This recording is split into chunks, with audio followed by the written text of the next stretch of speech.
오늘은 내가 이제야 예수를 믿습니다. 내가 이제야 예수를 믿습니다. 라는 제목으로 같이 말씀의 은혜를 나누겠습니다. 한 교수님이 수업 시간에 학생들한테 강의를 하는데 갑자기 이렇게 유리병을 하나 들고 오신 거예요. 그리고 학생들한테 질문을 던집니다. 이 유리병 안에 이제부터 자갈을 넣기 시작할 겁니다. 그 자갈을 꽉 채우신 거예요. 이 유리병 안에 다 차 있습니까? 라고 질문을 한 거예요. 그러니까 자갈로 다 차 있으니까 학생들이 네, 교수님 다 차 있는 것 같습니다. 라고 대답을 했습니다.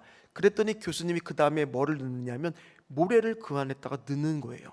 그 모래를 넣으니까 자갈 사이사이에 뭐가 들어가요? 모래가 들어가니까 또 들어갈 거 아닙니까? 그러니까 또 꽉 차 있는 것처럼 보이는 거예요. 또 질문을 합니다. 교수님이 학생들한테 어떻습니까? 이 유리잔 안에 다 차 있는 것 같습니까? 그랬더니 학생들이 뭐라고 대답했겠어요? 네, 교수님 다 차 있는 것 같습니다. 그랬더니 다음에 교수님이 마지막으로 뭐를 붓느냐? 물을 붓는 거예요. 그러니까 물을 부니까 또 어떻게 됩니까? 물이 또 그 모래 사이에다가 또 들어가는 거 아니겠습니까? 그러면서 제자들한테 뭐라고 가르치느냐? 자, 우리가 먼저 자갈을 넣었을 때는 모래와 물로 이 유리잔 안이 가득 찰 수가 있었습니다. 그런데 순서를 바꿔서 넣으면 어떻게 될까요? 먼저 물로 가득 채웠다라고 하면 거기 안에는 자갈과 모래가 들어갈 수가 있습니까? 들어갈 수가 없는 거예요. 먼저 뭐를 채워야 되는 거예요? 자갈을 먼저 채워야 되는 겁니다. 지금 우리의 심령 안에도요, 이 세상의 물과 죄악의 물로 가득 차 있다라고 가정해 보십시오. 그러면 그 안에 뭐가 들어올 수가 없겠습니까? 예수 그리스도가 들어올 수가 없다라는 거예요. 오늘 특별히 우리가 성례식, 세례와 선창식을 베풀 때인데 이 세례의 의미가 바로 뭐냐면 죄를 씻는다라는 의미입니다. 그러니까 죄를 씻는다라는 것이 쉽게 말해서 뭐가 되는 거예요? 우리 안에 모든 죄를 주님 앞에서 다 비우는 거예요. 다 깨끗하게 비우는 거예요. 그 다음에 오늘 세례에서 가장 중요한 것이 바로 뭐냐면 문답서에서는 그리스도와의 연합이라고 되어 있어요. 그러니까 뭘로 먼저 채워 넣기 시작해야 되는 거예요? 그리스도로 먼저 채워 넣기 시작하는 겁니다.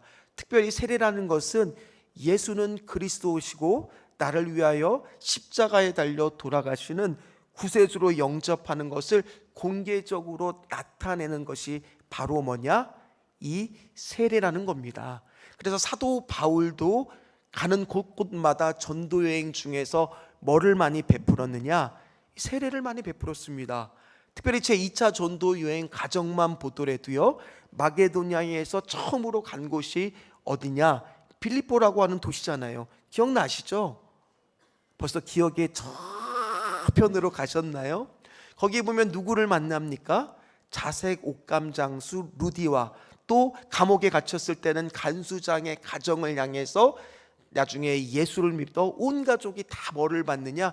세례를 받게 됩니다. 그뿐만이 아닙니다. 고린도 지역에 갔을 때는 회당장 그리스도뿐만 아니라 수많은 사람들이 세례를 받았다라고 성경은 나와 있습니다. 그리고 고린도에서 1년 6개월의 긴 사역을 마치고 이제 안디옥 모교회로 돌아오는 길에 지난 시간 기억나시겠죠? 갱그리아에서 서원을 응답을 받아 뭐를 했습니까? 이건 몰라도 이건 기억나실지도 몰라요. 머리를 깎았다라고 이렇게 말씀에 나와 있습니다. 그리고 이제 지도를 보면은 중간 기점에서 어디를 들리느냐? 이제 에베소라고 하는 곳에 들려서 거기서 아굴라와 브리스길라 부부는 따로 떨어져서 거기 머물게 되고요. 그리고 사도 바울은 안디옥 교회로 돌아오게 됩니다. 그리고 그 에베소라고 하는 곳에서 어떤 것을 다시 한번 확인하느냐? 신앙의 원칙을 세운다 그랬죠. 신앙의 원칙 기억나십니까? 만일 하나님의 뜻이면, 만일 하나님의 뜻이면 어떻게 하겠다라는 신앙의 원칙을 세운 게 사도행전 18장 21절 말씀입니다. 우리 그 말씀 한번 다시 읽도록 하겠습니다. 같이 읽도록 하겠습니다. 작별하여 이르되 만일 하나님의 뜻이면 너희에게 돌아오리라 하고 배를 타고 에베소를 떠나. 그러니까 다시 돌아올 것을 약속을 하면서 사도 바울은 에베소를 아굴라와 브리스길라 부부만 남겨놓고 떠나게 됩니다. 그리고 나서 이제 제3차 전도 여행을 막 시작할 그때쯤에 이 에베소에도 어떤 사건이 생겼느냐, 알렉산드리라고 하는 학자들이 많이 있는 곳에서 난 이 아볼로라고 하는 사람이 에베소에 방문하게 된 겁니다. 근데 이 아볼로가 어떤 사람이냐, 설교를 하는데 이 설교가 너무 기가 막히게 잘하는 거예요. 막 들으면 막 은혜가 그냥, 오늘 저라고 감히 비교는 할 수 없지만 쏙쏙쏙쏙 막 다 들어오는 거예요. 아니 어쩌면 그렇게 은혜롭게 설교를 하고 성경에 능통한지 막 존경스러운 겁니다. 그 말씀을 아마도 아굴라와 브리스길라 부부도 들었을 겁니다. 집에 가셔서 이제 은혜를 나눴겠죠. 여보, 오늘 아볼로 설교 어땠어? 야, 정말 은혜가 되더라고. 어쩜 그렇게 하나님의 말씀을 잘 전하는지 너무 좋더라고. 그런데 여보, 한 가지 이상한 것을 발견하지 못했어. 맞아, 아볼로 선생님이 귀한 말씀을 전하는데 이상하게도 뭔가가 빠진 것 같더라고. 바로 예수에 대한 온전한 복음을 다 알지 못했기 때문에 그 부분이 빠졌다는 것을 사도 바울로부터 교육을 받은 아볼로와 브리스길라 부부는 눈치를 챘습니다. 그런데 이 이야기를 아볼로한테 해줘야 되는데 아굴라와 브리스길라 부부는 요즘으로 따지면 평신도예요. 그러면 아볼로는 사역자예요. 지금도 목사님 설교에서는 이렇고 저렇고 한 것 같아요 라는 말을 하기가 쉽습니까? 다들 많이 하셨나 보네요. 어렵잖아요. 그런데 어떻게 아굴라와 브리스길라가 함부로 아볼로가 말씀 전하는 것을 뭐라고 할 수가 있겠습니까? 그래도 할 수 없이 견디다 못해서 조심스럽게 집으로 초대해서 바울이 말한 온전한 복음에 대해서 그들에게, 그 아볼로에게 알려주게 됩니다. 그래서 그 아볼로가 그 말씀을 딱 듣자마자 눈이 번쩍 뜨이면서 깨우치면서 어떻게 바뀌기 시작하느냐, 25절과 28절 말씀을 보면 아굴라와 브리스길라 부부를 바꾸고 바뀐 것을 보게 됩니다. 우리 각각의 말씀을 읽도록 하겠습니다. 그가 일찍이 주의 도를 배워 열심으로 예수에 관한 것을 자세히 말하며 가르치나 요한의 세례만 알 따름이라. 28절 어떻게 바뀌었는지 보십시오. 이는 성경으로서 예수는 그리스도라고 증언하여 공중 앞에서 힘있게 유대인의 말을 이김이니라. 아멘. 아볼로가 어떻게 바뀌었습니까? 전에는 예수에 관한 것은 너무나 잘 알고 있었어요. 예수에 관한 것은 잘 알고 성경에 대한 말씀도 잘 알고 있었지만 뭐는 몰랐어요? 그 예수가 바로 누구라? 그리스도다, 메시아 되심에 대해서는 잘 알지 못하다가 그가 아굴라와 브리스길라 부부로부터 먼저 예수님이 어떤 분인가를 채우고 나니까 이제는 완전한 복음을 듣고 나서 어디든지 가서 뭐라고 증언할 수가 있었습니까? 바로 예수는 누구다? 그리스도다라고 말씀을 전할 수가 있게 된 겁니다.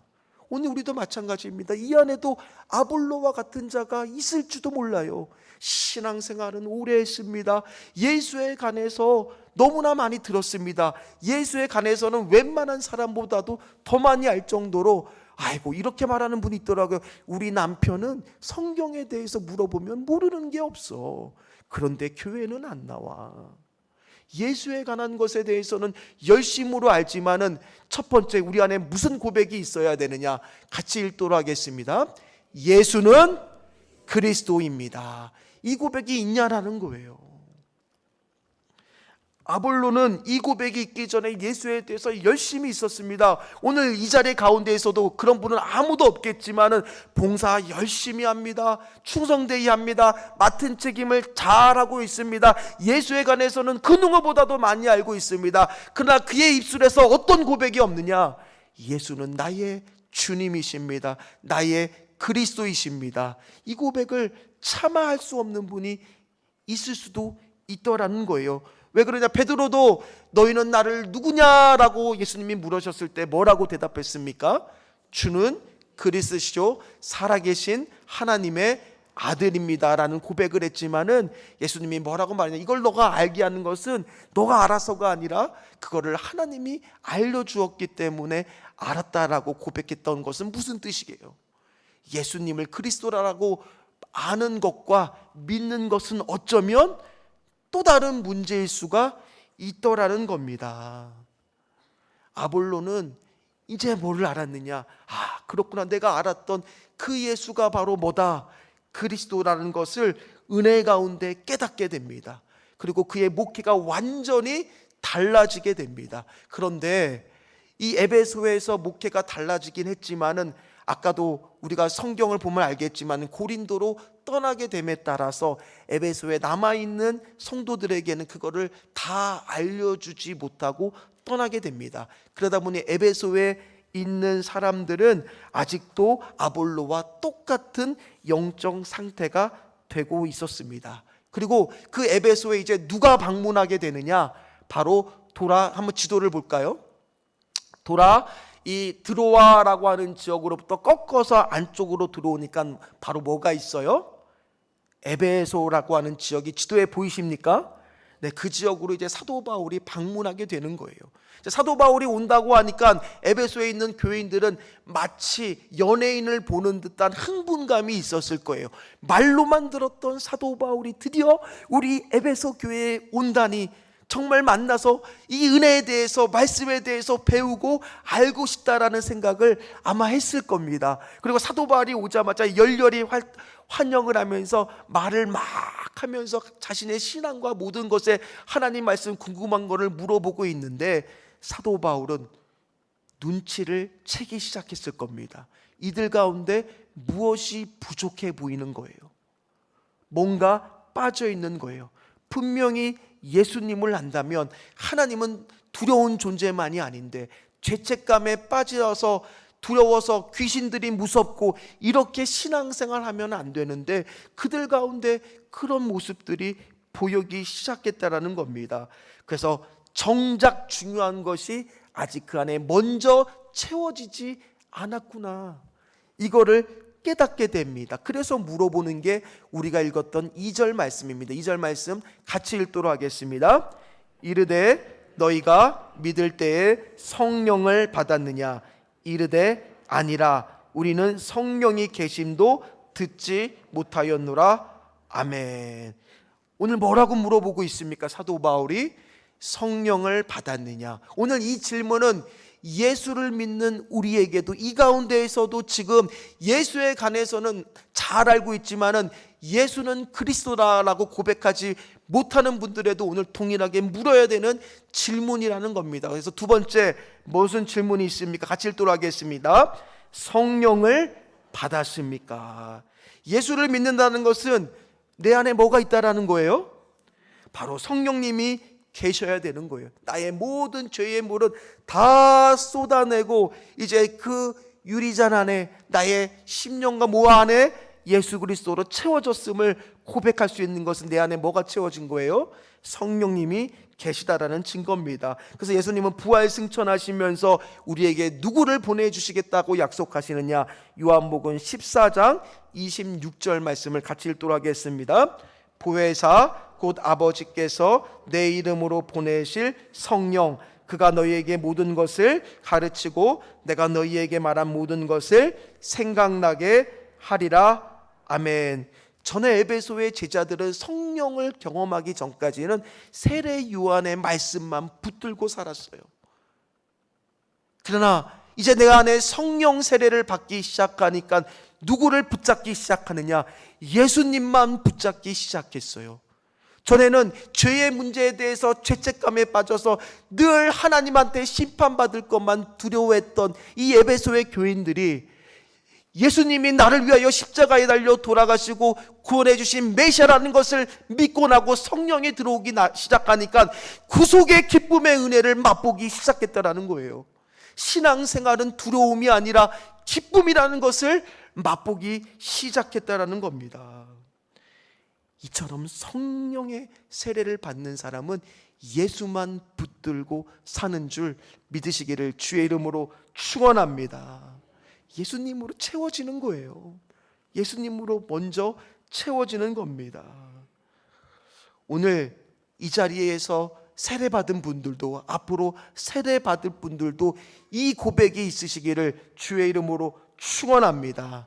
우리가 예수를 그리스도로 믿고 있다는 것은 반드시 그리스도가 나에 위하여 십자가에 달려 돌아가시고 부활하셔서 승천하신 다음에, 그리고 부활의 첫 열매가 되셔서 구원을 완성해 놓은 그 구원이 지금 내 삶 가운데 들어와 함께 있다라는 것을, 임재하고 있다라는 것을 믿는 믿음이 있어야 될 줄 믿습니다. 오늘 그런 사건이 지금 이 에베소 지역에서 일어나고 있는 거예요. 4절 5절 말씀을 한번 읽도록 하겠습니다. 바울이 이르되 요한이 회개의 세례를 베풀며 백성에게 말하되 내 뒤에 오시는 이를 믿으라 하였으니 이는 곧 예수라거늘 그들이 듣고 주 예수의 이름으로 세례를 받으니 아멘. 그 사람들은 그렇게 기다리고 기다리던 예수가 누군지를 이제는 알게 됐던 겁니다. 그리고 예수의 이름으로 뭐를 받느냐? 세례를 받으면서 오늘 제목처럼 무슨 고백을 할 수 있게 된 거예요? 내가 이제야 예수님을 믿습니다. 내가 이제야 예수님을 믿습니다. 가장 먼저 우리 안에 채워야 될 것이 바로 뭐라는 거예요? 예수 그리스도를 먼저 우리 안에 채워야 된다라는 겁니다. 오늘 우리 신전주 교환에서도 마찬가지예요. 앞으로 물세례를 베푸고 세례를 베풀 때 이 물세례 따로, 성령 세례 따로 받는 것이 아니에요. 우리가 그 신앙을 고백할 때는 그 안에 함께 물세례와 성령 세례를 받아야 될 줄 믿습니다. 오늘 성령 강림이 사건이 오늘 에베소 지역에서 일어나니까 우리 오순절 성령 마가의 다락방의 성령 강림 사건과 그리고 고넬료 가정에서의 성령 강림 사건과 똑같은 일들이 오늘 이 예루살렘에서 먼 에베소 지역에도 일어나기를 시작했습니다. 그게 6절 말씀이에요. 6절 말씀 같이 읽도록 하겠습니다. 바울이 그들에게 안수함에 성령이 그들에게 임하심으로 방언도 하고 예언도 하니.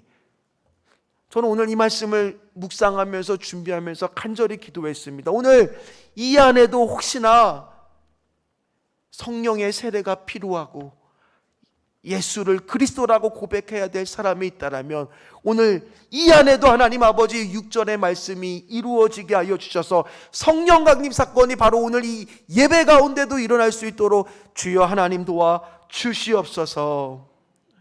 이 안에도 분명히 누군가는 그렇게 성령이 안에 있다라는 것을 받아들여야 될 사람이 있잖아요. 왜냐하면 이 안에도 어떤 고백이 솔직히 있을 수 있습니까? 마지막 세 번째입니다. 어떤 고백이 있을 수 있습니까? 나는 여전히 예수님을 모릅니다 라는 고백이 있을 수도 있는 거예요. 오늘 9절 말씀을 보세요. 9절 말씀을 같이 읽도록 하겠습니다. 어떤 사람들은 마음이 굳어 순종하지 않고 우리 앞에서 이 도를 비방하거늘 바울이 그들을 떠나 제자들을 따로 세우고 두란노 서원에서 날마다 강론하리라. 아멘. 오늘 말씀을 보니까 마음이 굳어졌다라는 표현은 출애굽 시대에 모세가 얘기했을 때 바로 이집트의 왕 파라오 바로 왕이 마음이 어떻다라는 말씀이 성경에 표현되느냐, 완악해졌다라는 표현을 합니다. 이 완악해졌다라는 표현이 바로 뭡니까? 오늘 마음이 굳어진 거예요. 마음이 굳어진 사람, 마음이 완악해진 사람, 죄의 물로 가득 차 있는 그곳에는 누가 들어가지를 못하는 거예요? 예수 그리스도의 복음이 들어가지를 못하는 겁니다. 그래서 아무리 열심히 복음에 대한 설교를 들어도, 복음을 전해도 뭐라고 고백하느냐? 나는 여전히 예수님을 모릅니다. 이 고백이 우리 안에 있는 사람도 있을 수 있더라는 거예요. 말씀을 마무리하도록 하겠습니다. 사랑하는 신전주교회 성도 여러분, 여러분들의 유리병 안에는 무엇이 채워져 있습니까? 혹시나 성공하겠다, 학벌, 물질, 건강, 노후 준비, 주식, 결혼, 취업, 이성, 연애 등으로 채워져 있어서 정작 중요한 그리스도가 먼저 들어가야 되는데 나중이 되다 보니까 들어가려고 해도 들어갈 수 없을 정도로 다른 것들로 꽉 차 있지는 않습니까? 거꾸로가 된다면, 먼저 예수 그리스도로 채워진다라면 나머지 성공부터 시작한 이 모든 것들도 채워질 수가 있더라는 거예요.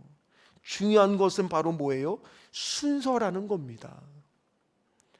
사랑의 교회를 담임하셨던 고 옥하는 목사님은 한국교회의 거장이십니다. 그분이 그래서 설교 중에 이렇게 말씀을 하십니다.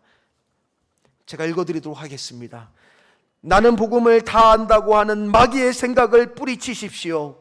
목사님이 또 그만한다고 하는 마귀의 음성을 뿌리치십시오. 여러분은 이미 감격이 식어 있는 사람들입니다. 우리 모두에게는 복음의 감격, 구원의 감격을 회복해야 될 절실한 필요성을 느낍니다. 우리가 그와 같은 감격만 지속할 수만 있다면 이 세상이 아무리 더럽고 숨막혀도 우리는 넉넉히 이기고 살 수가 있습니다. 오늘 이 가운데에서도 물로만 세례를 받고 성령의 세례를 도무지 모르는 사람은 아무리 신앙생활을 10년, 20년을 내도 똑같을 수가 있다라는 거예요. 그런 상태로 늘 신앙생활 하다 보니까 신앙생활 가운데 말씀을 들어도 말씀을 향한 가슴을 뛰는 부르심이 느껴지지가 않아요. 구원의 감격이 없습니다. 기쁨을 잃어버렸습니다. 변화가 없습니다. 오늘 십자가 앞에서 다시 깨어져야 할 사람들이 교회 안에 있다는 거예요. 굳어진 마음이 녹아져야 할 사람이 교회 안에 있다는 거예요. 은혜를 받아야 할 사람이 교회 안에 있다는 거예요. 성령의 역사로 다시 거듭나야 될 사람이 교회 안에 있다는 거예요. 예수를 믿고 있다고 생각하고 있지만은 정작 예수를 그리스도라고 고백할 수 있는 복음이 필요한 사람이 우리 교회 안에도 있을 수 있다라는 거예요. 먼저 예수 그리스도로 채우시기를 주의 이름으로 축원합니다. 그리스도만 남을 때까지 비우고 비워서 그리스도로만 채워질 때까지 채우고 채우시는 저와 우리 사랑하는 성도분들 다 되시기를 주의 이름으로 축원합니다. 그때 비로소 어떤 고백을 할 수 있느냐? 내가 이제야 예수님을 믿습니다. 내가 이제야 예수님을 믿습니다. 이렇게 고백할 수 있는 것도, 바로 이 자리에서 고백할 수 있는 것도 은혜인 줄 믿습니다. 십자가 십자가 내가 처음 볼 때에 나의 마음의 큰 고통 사라져 오늘 믿고서 내 눈 밝았네 참 내 기쁨 영원하도다. 오늘이라도 믿고서 주여 하나님, 오늘이라도 누군가는 믿게 하여 주시옵소서. 누군가의 눈이 밝아지게 하여 주시옵소서. 오늘이라도 믿어 내가 이제야 예수님을 믿습니다라는 고백할 수 있는 은혜가 오늘 우리 예배 가운데 있기를 주의 이름으로 축원합니다. 축원합니다. 기도하도록